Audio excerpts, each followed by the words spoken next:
আসসালামু আলাইকুম। আসুন আজকে আমরা জানব নবীজির মাথা ব্যথা এবং মাইগ্রেন চিকিৎসা। অর্থাৎ মাইগ্রেন বা মাথা ব্যথা হলে রাসূল সাল্লাল্লাহু আলাইহি ওয়াসাল্লাম আমাদেরকে কি চিকিৎসা করতে বলছেন। মাইগ্রেন ব্যথাটা মাথার যে কোনো এক সাইডে হবে, এখান থেকে হয়ে পুরো দিকে ছড়াই পড়বে এবং মাথার ভিতরে দপ দপ দপ দপ হবে, এরকম ধাপ ধাপ করবে এবং বমি বমি ভাব হবে। বমি হতেও পারে, আবার বমি নাও হতে পারে। আসলে আমার এই অসুখটা আছে, তো আমি এটা খুব ভালো জানি। আপনাদেরকে আমি আত্তিবুন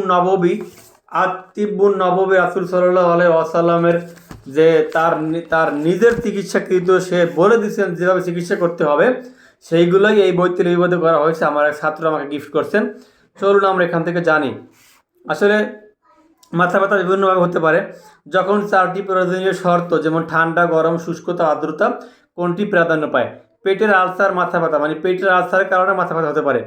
পুরো বাষ্প পাকস্থলীতে জমা হতে পারে, এরপর মাথায় আরোহণ করে মাথা ব্যথা হতে পারে। মাথার অনেক সময় গ্যাস্ট্রিক, শিরার মধ্যে টিউমার হলেও মাথা ব্যথা হতে পারে। অর্থাৎ মাথার মধ্যে যদি টিউমার হয় তাহলে মাথা ব্যথা হতে পারে। পেট খাবারে ভরা থাকলে বা কখনো মাথা ব্যথা হতে পারে। মাথা ব্যথা অনেক সময় যৌন মিলনের পরেও হতে পারে। মাথা ব্যথা মাঝে মধ্যেই ঘটে অতিরিক্ত বমি হওয়ার পরে, শুষ্কতার কারণে বা জমে থাকা গ্যাসীয় উপকরণ ফ্ল্যাটুলেস্ট পেট থেকে মাথা ব্যথা হতে পারে। কখনো গরম বা আর্দ্রতা বা জলবায়ুর কারণে মাথা ব্যথা হতে পারে। সমস্ত মাথা ব্যথার চিকিৎসা রাসূল বলে দিয়েছেন।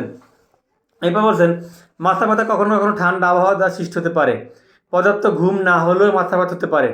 অত্যাধিক কথা বলা কখনো মনকে দুর্বল করে দেয়, এ দ্বারা মাথা ব্যথা হতে পারে। অতিরিক্ত চলাফেরা ও খেলাধুলা মাথা ব্যথা সৃষ্টি করে। বিষণ্ণতা, ঘোর, তারপর মন্দ চিন্তার কারণে মাথা ব্যথা হতে পারে। তো সমস্ত মাথা ব্যথার জন্য রাসূলুল্লাহ সাল্লাল্লাহু আলাইহি ওয়াসাল্লাম বলছেন, হযরত আবু নাঈম রাদিয়াল্লাহু তাআলা আনহু তার লেখা বই নবী সাল্লাল্লাহু আলাইহি ওয়াসাল্লামের চিকিৎসা নামক বইয়ে যে মাইগ্রেন বা মাথা ব্যথা থেকে নবী সাল্লাল্লাহু আলাইহি ওয়াসাল্লাম আক্রান্ত হতেন, রাসূল সাল্লাল্লাহু আলাইহি ওয়াসাল্লাম নিজেও এ রোগে আক্রান্ত হতেন।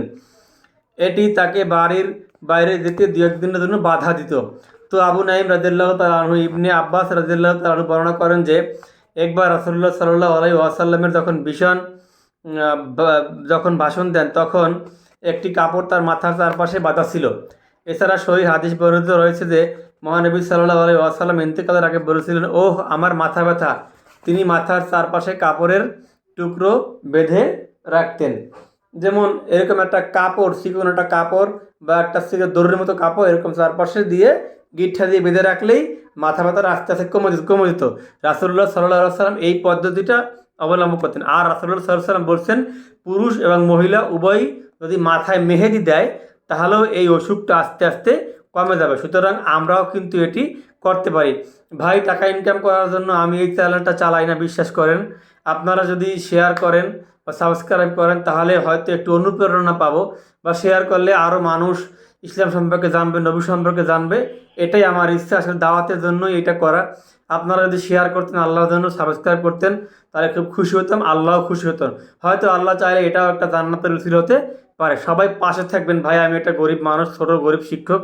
তো সবাই পাশে থাকবেন যেন ইসলামটাকে ছড়িয়ে দিতে পারি সবার মাঝে।